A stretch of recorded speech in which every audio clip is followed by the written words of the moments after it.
Shalom. It's Izzy here, your Hebrew teacher. I know you can't see my face, but hopefully you can recognize my voice and know that it's really me.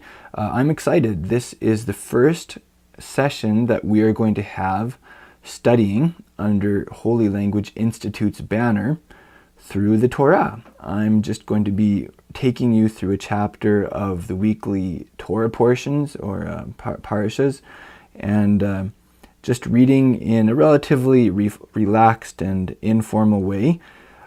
If you haven't done Hebrew Quest yet, I would encourage you to do the 40 lessons of Hebrew Quest at holylanguage.com, because they'll give you a foundation in reading the Hebrew alphabet, understanding basic grammar, parsing out verbs, the kinds of things necessary to really begin to read the Torah and delve into the texts.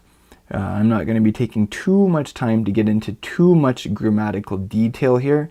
Basically, the Holy Language learning philosophy is get you into the texts, get you reading the texts, hearing the texts read, and from there you'll begin to get a feel for those grammatical patterns, those different verb forms. Just like when you were a kid, you learned your first language just from hearing the language spoken a lot, and you got a feel for the patterns long before you ever learned technical grammatical terms in grade school. So that's what we're going to be doing here. You will learn some grammar and verbiage along the way, but that won't be the primary focus.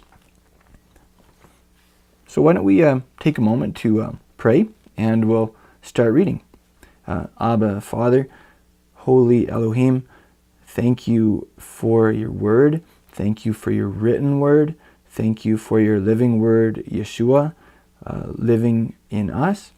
And I pray that you would open our eyes to see wonderful things in your Torah. I pray that we could catch some glimpse of you and who you are beyond the pages of Holy Writ. Thank you for your Ruach, your Spirit, who's here now to help us, to open our minds to understand the Scriptures, to teach us. And I pray that you would inspire us by your Spirit, not only to read your word, but to get a lot out of it, and hopefully to take something applicable away also. I pray that your Ruach would help my students to learn this language. I pray that it would bring a lot of joy to each of our hearts and also to your heart as you see us seeking to understand your word and understand you better. Thank you, Abba, Father. Amen. So this upcoming Shabbat, the Jewish people all around the world will be reading the 40th parasha or portion in the Torah. This portion is in the book of Numbers. In Hebrew, here you can see Bamidbar. That's in the wilderness, the Hebrew name for the fourth book of Torah, the book of Numbers. And here you can see the Latin name, Numeri. And I know I'm intentionally pronouncing that wrong. But anyway, so this is from the book of Numbers, chapter, here we have chapter 22.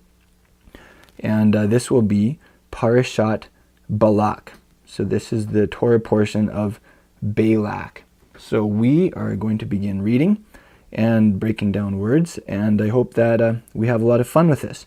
You'll notice here that I'm using this pointer. In Hebrew, this is called a yad. Yad is the Hebrew word for your hand. Technically, actually, from the tip of your finger to your elbow, like your cubit. A yad is typically used in a synagogue when reading from the Torah, and I thought it would be a nice touch for our readings. Not to mention, this finger here is significantly thinner than my finger here, so hopefully it will give you a more accurate reading. So let's begin. Vayal, and saw, Balak, that's Balak, ben, son of, Tzipol. So his dad's name was Tzipol. Actually, this is the Hebrew word for bird. So Balak's dad's name was Bird. So anyway, Vayal, and he saw, et kol, all, asher, that, asa, did, Israel, Israel. Now, some of you are probably screaming right now, as if you were in the passenger seat and I was driving 100 miles an hour. I know this is probably faster reading than what you may be accustomed to, which is why you need to do Hebrew Quest first, because in those lessons we read through lots of texts at a much slower rate. So let's continue. La, to the, Emori, the Amorite. So, you'll see here, basically, Balak, the son of Zippor, he saw all that Israel did, Asa, to the Amorite. Vayagal, and shook, as in like with terror. Moab, mipnei, this is actually two words. Me is from, pnei is the faces of, construct of panim, faces. So Moab was terrified, shook with terror. Mipnei, from the faces of, which is the Hebrew way of saying before in front of. Ha-am, the people. Me'od, very much, intensely. Ki, because. Rav, who. Rav, great, who, was he. Vayakatz, Moav. So Moav, Vayakatz.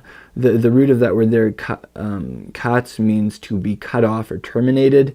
It has the idea of extreme terror. Vayakatz Moav, mipnei, before, b'nei, the sons of Yisrael. And I won't translate Yisrael for you because, you know what that is. Vayomer, and said, Moav, El, to, Ziknei, that's the elders of. Zaken is literally a beard.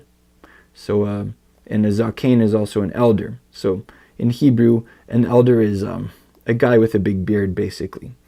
A bearded guy. So anyway, Moab spoke to the elders, the Ziknei, Midian, of Midian. Thanks for watching this trailer. To get this whole talk in audio or video format, go to holylanguage.com and subscribe. I'll see you there.